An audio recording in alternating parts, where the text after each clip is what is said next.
여러분 일주일 동안 잘 지내셨습니까? 우리가 오늘 말씀을 좀 길게 읽었는데요.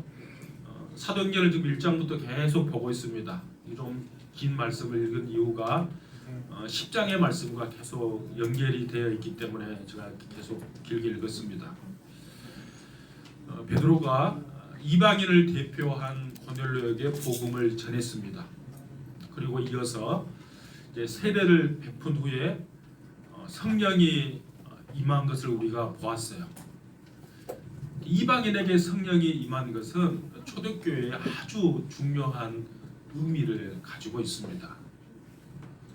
그래서 사도행전 저자였던 누가는 10장부터 오늘 우리가 읽었던 본문까지 많은 양을 할애해서 이방인에게 복음이 증거되고 성령이 임한 사건을 지금 설명하고 있습니다. 이전까지 복음이 유대인이라는 높은 벽을 뛰어넘지 못했어요. 그러나 베드로와 고넬료 사건을 통해서 하나님께서 그 벽을 허무는 것을 우리가 보고 있습니다. 이방인이 복음을 받았다는 소식을 유대에 있는 사도들과 형제들도 듣게 되었습니다.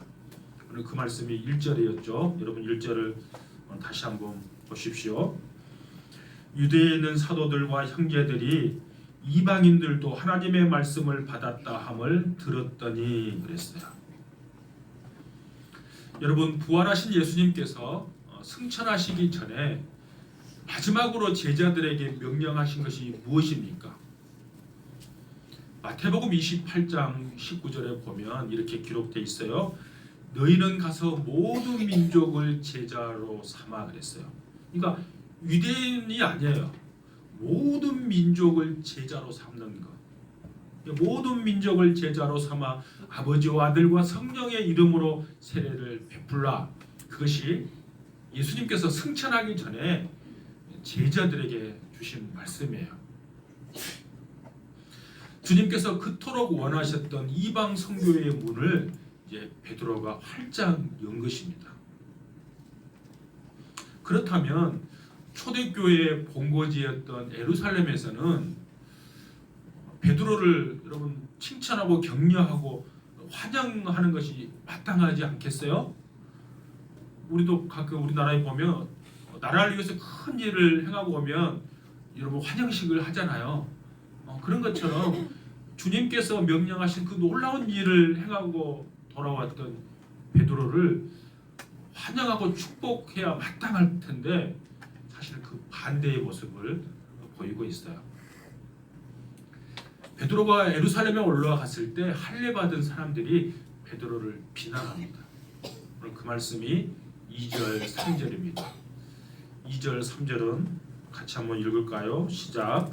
베드로가 예루살렘에 올라갔을 때 할례자들이 비난하여 이르되 내가 무할례자의 집에 들어가 함께 먹었다 하니 아멘. 할례 받은 유대인들이 이방인에 대한 우월 의식을 표현할 때 이방인들을 향해서 너희들은 무할례자 이렇게 표현했어요. 할례도 받지 않는 짐승과도 같은 사람, 그리고 경멸의 의미가 무할례자 거기에 다 포함되어 있어요. 그런데 지금 예루살렘에서 베드로를 비난하고 있는 사람이 누구입니까? 그들은 다른 사람이 아닙니다. 바로 예수 그리스도를 믿은 할례자들이에요. 그러니까 그들은 원래 유대인이었지만 그리고 유대교에 속해 있었지만 복음을 받아들이고 교회 공동체 안에 속해 있었던 유대 사람이지만 그리스도인들이었어요. 그런데 자신들이 할례를 받았다는 이유만으로 그릇된 자기 우월감에 젖어서 이제 이방인들을 너희들은 할례 받지 않는 무할례자라고 경멸하고 있는 거야. 베드로가 그런 부정한 무할례자들과 식사했다고 그와 함께 머물렀다고 지금 비난하고 있는 거예요. 여러분 2절에 나와 있는 이 비난이라는 이 단어를 좀 우리가 주목해 볼 필요가 있습니다. 비난이란 말은 원래 헬라어의 원문의 뜻은 나누다, 분리하다 그런 뜻이에요. 그러니까 이런 비난해 보세요. 비난하면 어떻게 돼요? 사람과 사람이 나누어지죠. 그러니까 비난하다 말이 참 그 뜻을 잘 표현했어요. 그러니까 나누다, 분리하다 그런 뜻을 가지고 있는데요. 비난하다 그 뜻이 원래는 무슨 뜻이냐 하면 본질에서 벗어나다 그런 의미를 가지고 있어요. 그러니까 예루살렘에 있는 할례 받은 사람들이 지금 베드로를 비난하는데 본질에서 지금 벗어나 있는 거예요. 사실은 본질이 뭔가 하면 1절이에요. 너가 할례 받은 사람들이 베드로를 향해서 너가 왜 이방인에게 가서 복음을 전해야 되느냐 이 본질을 가지고 비난해야 되는데 2절 3절에 나와 있는 왜 그들과 함께 식사했느냐 비본질적인 거 가지고 비난하고 있어요. 그러니까 비난은 언제나 비본질적인 걸 가지고 사람들을 어렵게 해요. 제가 언젠가 여러분에게 한번 그 비판과 비난에 대한 차이를 말씀드린 적이 있습니다. 오래됐기 때문에 여러분들 기억이 안 나실 줄 모르지만 여러분 예수 믿는 사람 얼마든지 비판이 가능해요. 그 하나님께서 우리에게 주신 축복이에요. 비판의 사전적 의미가 뭔가 하면 현상이나 사물의 옳고 그름을 판단하여 밝히거나 잘못된 점을 지적하는 거야. 그 비판이에요. 그건 얼마든지 가능한 거야. 근데 비난은 뭔가 하면 남의 잘못이나 결점을 책잡아서 나쁘게 말하는 거 이게 비난이에요. 그러니까 비난하면 안 된다는 거야. 근데 비난의 속성은 본질을 빼버리고 비본질적인 것 가지고 비난하게 돼 있어요. 여러분 부부싸움 할 때 가끔 이렇게 이런 부부싸움 한 적 있나요? 예를 들면 자녀 교육 문제 가지고 생각이 다를 수 있어요. 저하고 제 아내하고는 좀 생각이 달랐어요. 그냥 뭐 그것까지 뭐 크게 싸워준 적은 없는데 서로 이제 맞춰가기는 했는데 만약에 한 아빠는 자녀들에게 무슨 막 공부를 과외를 시켜야 돼 마음껏 뛰놀게 해야 돼 이렇게 생각하는 아빠 있다 생각해 보세요. 근데 엄마는 세상 물정 모른다고 어렸을 때부터 가서 학원을 보내야지 무슨 뛰어노느냐고 이렇게 아마 첨예하게 아마 다룬다고 생각해 보세요.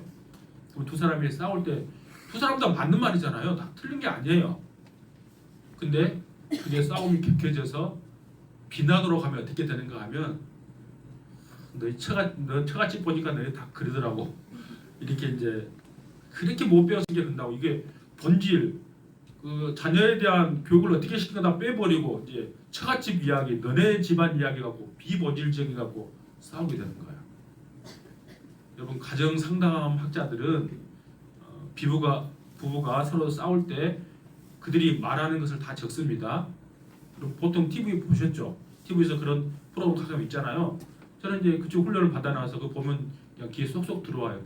저 가정 어렵겠는데 그 비난이 쏟아지면 이혼할 확률이 훨씬 높아져요.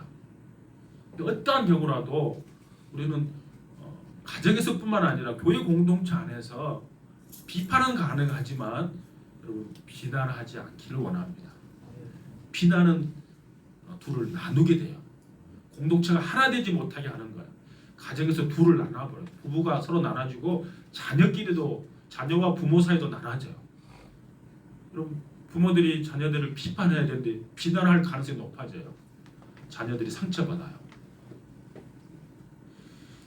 여러분 하나님께서 이스라엘을 어떻게 선택했습니까? 사실은 이스라엘을 선택했다기보다는 아브라함 한 사람을 하나님께서 부르시고 선택했어요. 모든 사람들이 우상을 섬기던 그 시대에 하나님께서 아브라함을 선택하시고 아브라함을 부르시고 그 아브라함의 후손을 하나님의 백성으로 삼으셨어요. 그러니까 아브라함을 부르실 때부터 이미 하나님은 이스라엘을 선택하신 거예요. 그 선택하신 것은 이스라엘 민족이 잘나서가 아닙니다. 그럴 만한 자격이 있어서가 아닙니다. 신명기 7장에 보면 많은 민족보다 가장 작은 민족이라 그랬어요. 이게 수적으로 또 가장 작은 민족이었어요. 여러분 그 당시는 숫자가 힘이에요. 힘이 전혀 없었단 말이에요. 또 그 이스라엘 민족은 이집트의 종으로 있었기 때문에 종으로 있었을 뿐만 아니라 이집트에는 모든 우상들을 섬기고 있었어요. 그런 민족을 하나님께서 선택한 거예요. 좀 자격이 있는 것을 선택한다면 당시 문명의 꽃을 피웠던 이집트 사람들을 선택하는 것이 더 마땅하잖아요. 근데 가장 연약한 이스라엘을 하나님이 선택하신 거예요. 그 이유는 아브라함과 맺은 언약 때문이에요. 여러분 하나님께서 아브라함을 부르시고 아브라함과 언약을 맺을 때 할례를 행하게 했죠.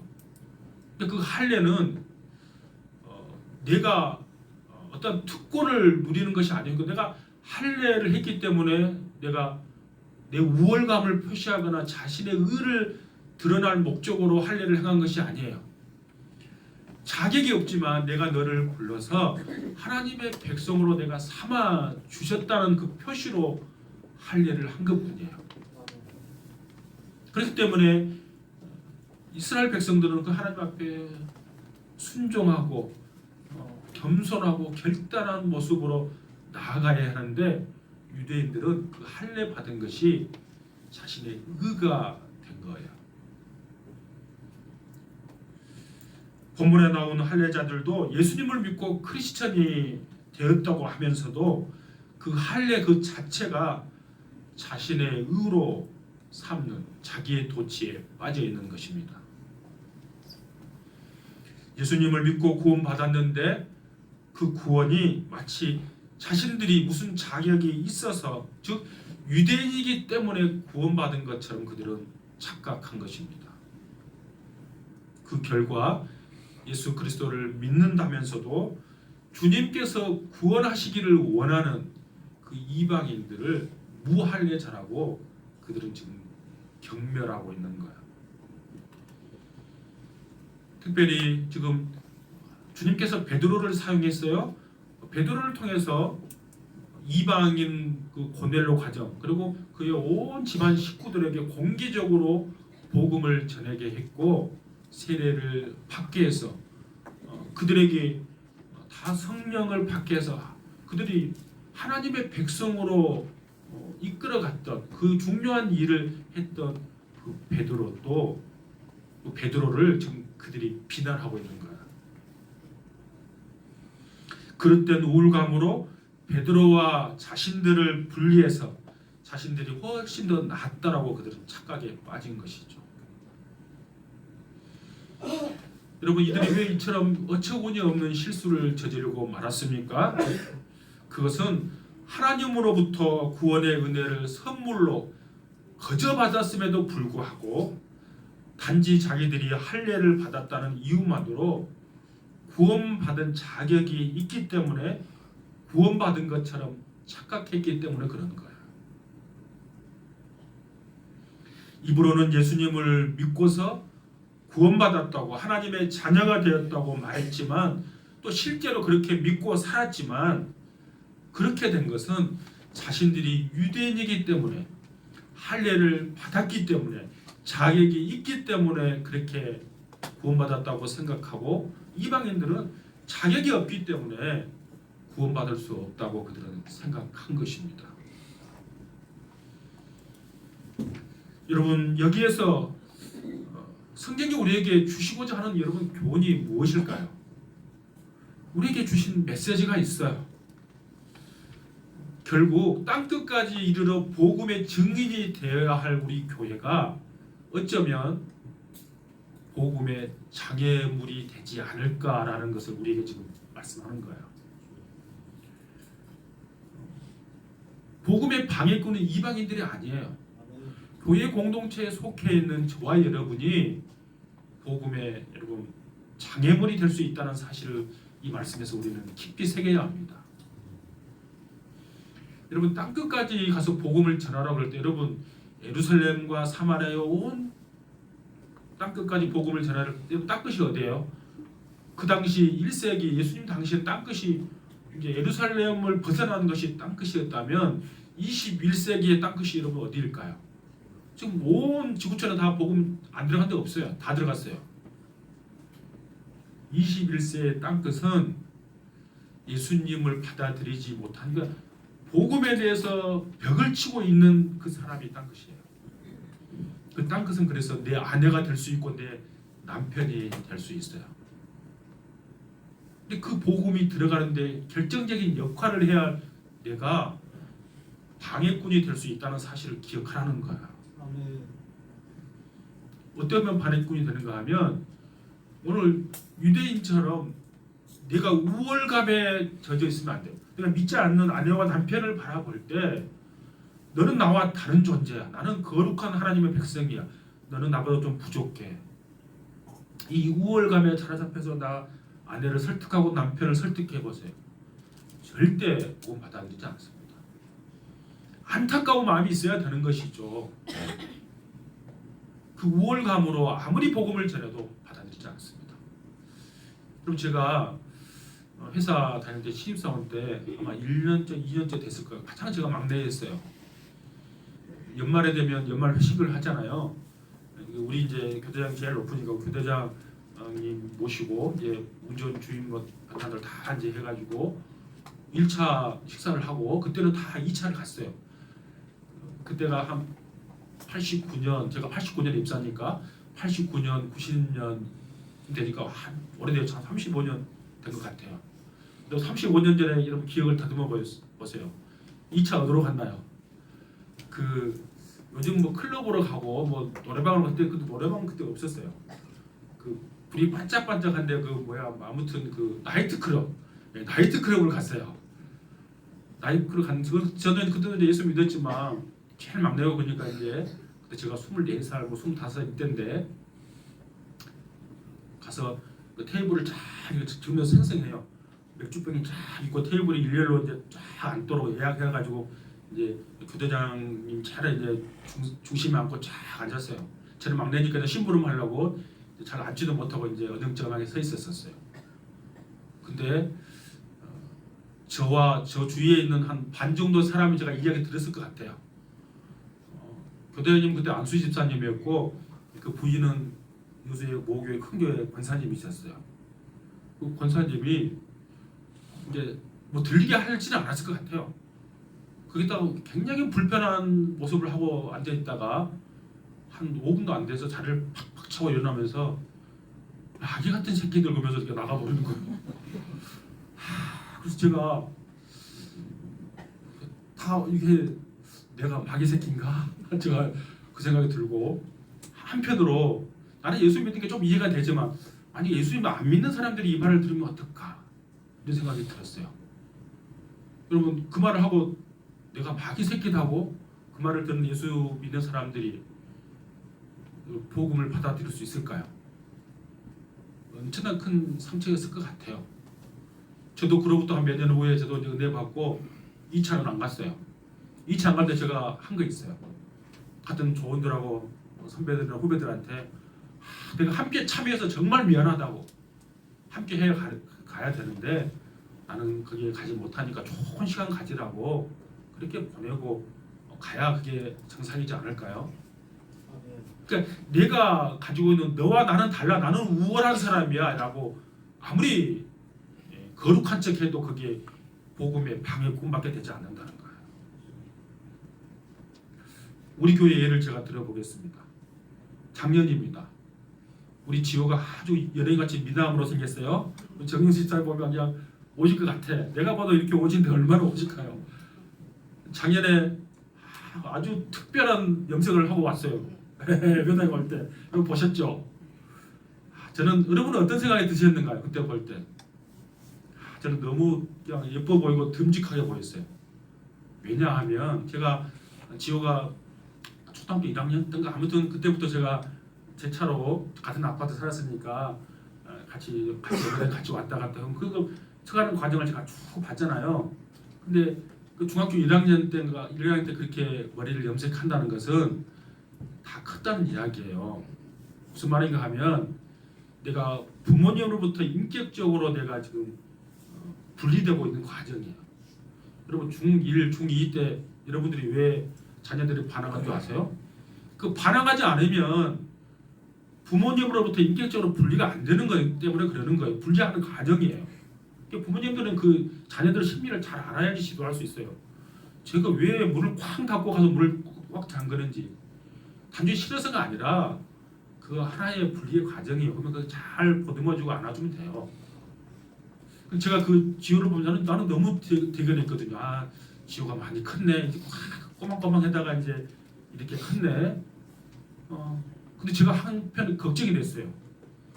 혹시 우리 교회 성도님들 가운데 연세가 높으신 분들이 저걸 좀 이해하지 못하고 혹시 저걸 책망하고 나무라면 어떡할까 이 걱정이 좀 있었어요. 근데 그것은 그냥 걱정에 불과했어요. 그렇게 나무란 사람 없었어요.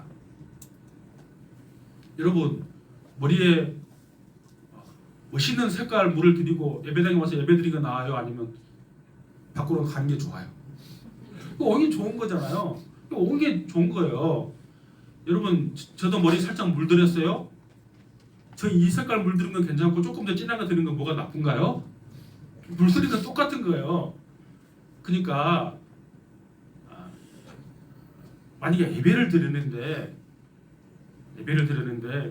예배를 방해하고 스마트폰을 하고 집중하지 못하고 방해하면 야 하나님 앞에 예배 드릴 때는 경건하게 드려야 되는 거야. 이렇게는 얼마든지 가능해요. 그 본질적인 거니까 그렇게 가능해요. 그 비판이잖아요. 근데 본질을 빼버리고 너 머리 색깔 가지고 예배 이게 하나님 앞에 왔다고 책망하면 그 비난이 되는 거기 때문에 상처받게 돼요.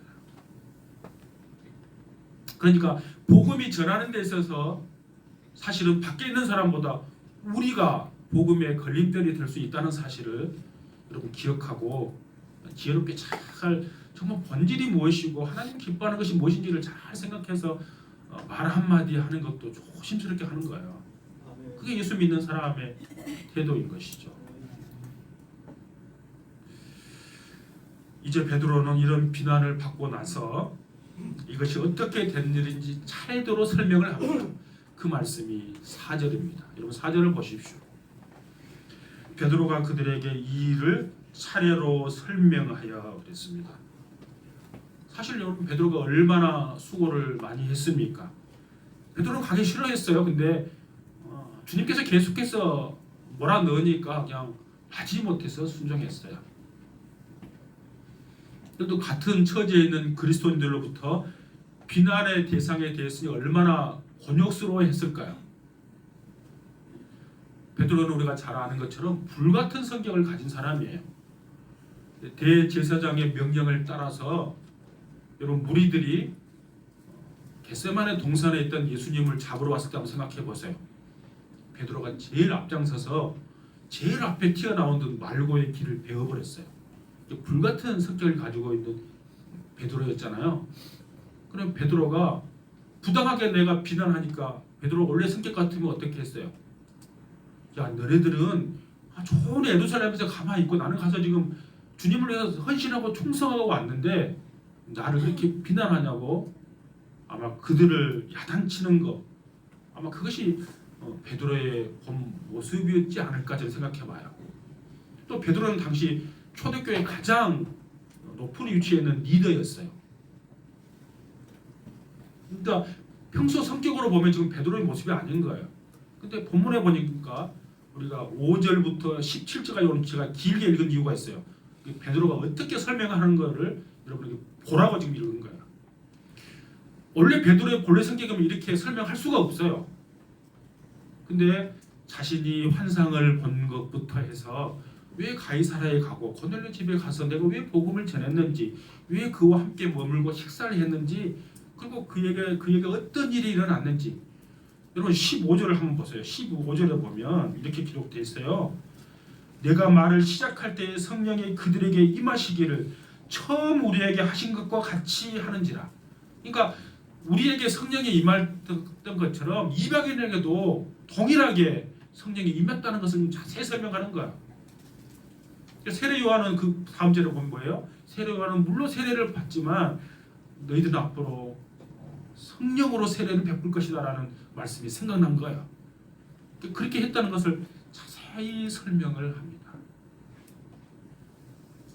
옛날 베드로 같으면 이렇게 할 수가 없는 거죠. 이렇게 설명하려면 인내력과 자제력이 없으면 이렇게 설명할 수가 없어요.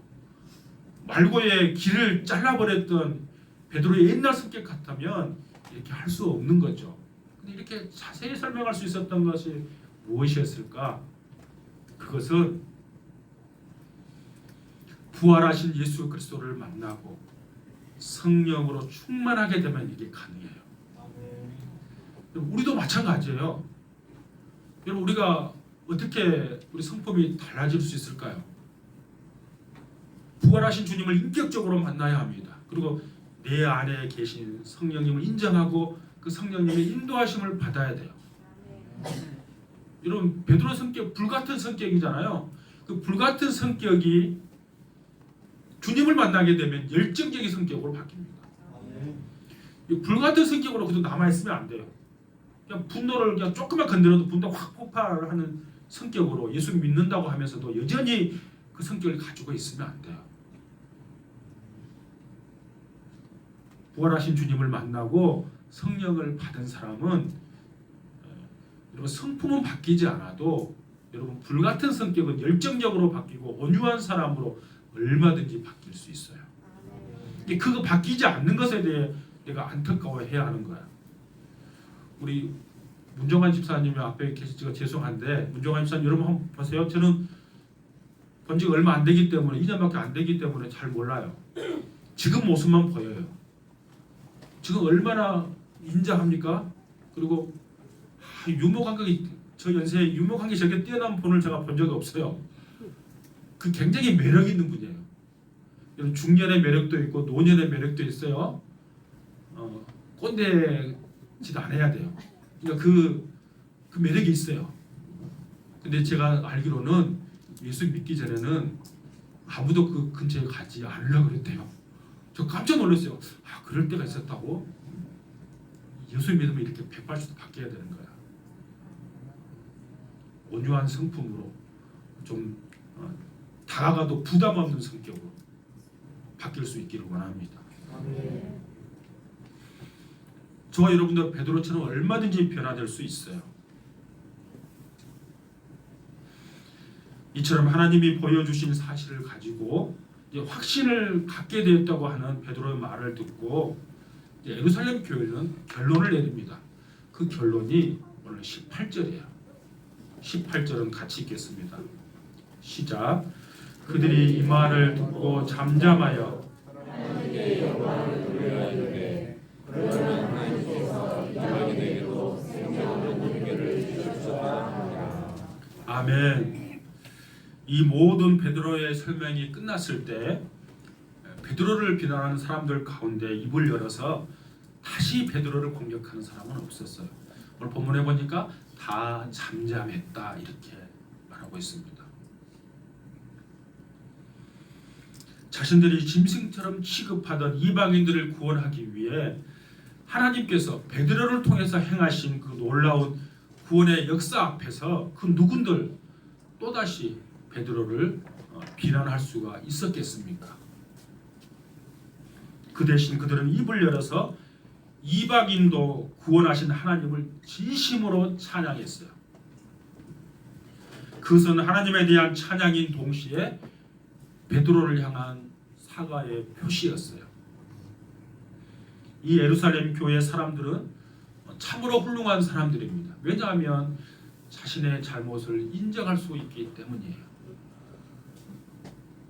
그리고 하나님께 영광을 돌리며 이방인들도 하나님께서 구원하셨다는 그 사실을 그들은 선포했어요.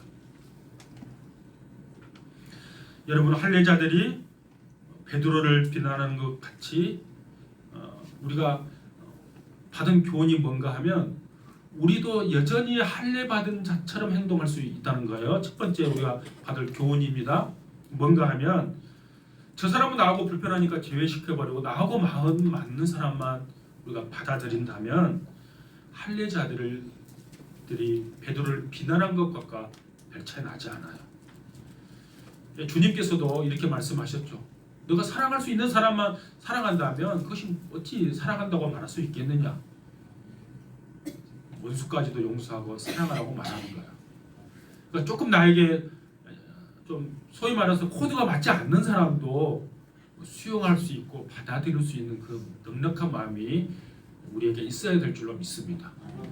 또 한 가지 여기서 우리가 좀 생각해봐야 할 교훈, 그건 뭔가 하면 이방인을 대표하는 고넬료에게 복음이 증거되는 이 일은 주님께서 말씀하셨잖아요. 땅 끝까지 이르러 내 증인이 되리라 이 명령을 주셨는데 주의 제자들은 아무도 그 명령을 따르지 않았어요. 그러니까 내가 유대인이라는 의에 베드로를 포함해서 12제자들이 다 그 의에 빠져서 마지막에 부탁하신 그 말씀을 아무도 따라하지 않았어요. 그런데 그걸 어떻게 주님께서 이루어 가십니까? 주님께서 베드로를 찾아오십니다. 그리고 환상을 보여주십니다. 끝까지 인내하며 기다립니다. 설명하고 베드로가 그 일을 할 수 있도록 하나님의 열심히 그 일을 이루어 갔습니다. 제가 창세기 12장을 설교할 때 아브라함에 대한 설교를 할 때 제가 똑같은 이야기를 했어요. 아브라함이 될 수 있었던 것은 아브라함이 믿음이 많아서가 아닙니다. 아브라함이 믿음 많은 사람이 아니에요. 하나님께서 선택하시고 그 실수가 많음에도 불구하고 하나님께서 참아주시고 기다려주시고 하나님이 인도해 주셨기에 아브라함 될 수 있었던 거예요. 똑같아요. 신약에서 베드로 되게 할 수 있었던 것은 하나님의 열심이 있었기 때문에 가능한 거예요. 사람을 보면 안 돼요. 그 뒤에서 그의 세밀하게 인도해 가시는 하나님을 볼 수 있어야 되는 거예요. 오늘 우리도 마찬가지예요. 내 자신을 보면 여러분 좀 부족하게 보인가요? 여러분 예수님 보십시오. 물고기 보리떡 5개 물고기 2마리를 예수님의 손에 얹어줬을 때 500리의 기적이 일어났던 것처럼 부족하지만 우리가 작은 순종의 걸음을 뗄 때 하나님의 놀라운 역사를 우리를 통해서 이루어 가세요. 천사들을 통해서도 아니고요. 그 어떠한 것도 아니에요. 부족하지만 우리를 통해서 하나님의 놀라운 역사를 이루어 간다는 사실을 기억하고 하나님이 나 부족하지만 하나님이 말씀하시면 내가 조금 이해되지 않고 나에게 조금 손해가 되지만 순종의 걸음을 떼겠습니다라고 나아갈 때 하나님의 놀라운 역사를 보게 될 것입니다. 그러니까 하나님의 능력을 보게 될 줄로 믿습니다. 우리가 해야 할 것은 순종하는 거예요. 하나님이 말씀하시면 순종함으로 그 놀라운 역사를 우리 개인과 우리 교회를 통해서 이루어가는 그 은혜들을 모두가 경험할 수 있기를 축복합니다.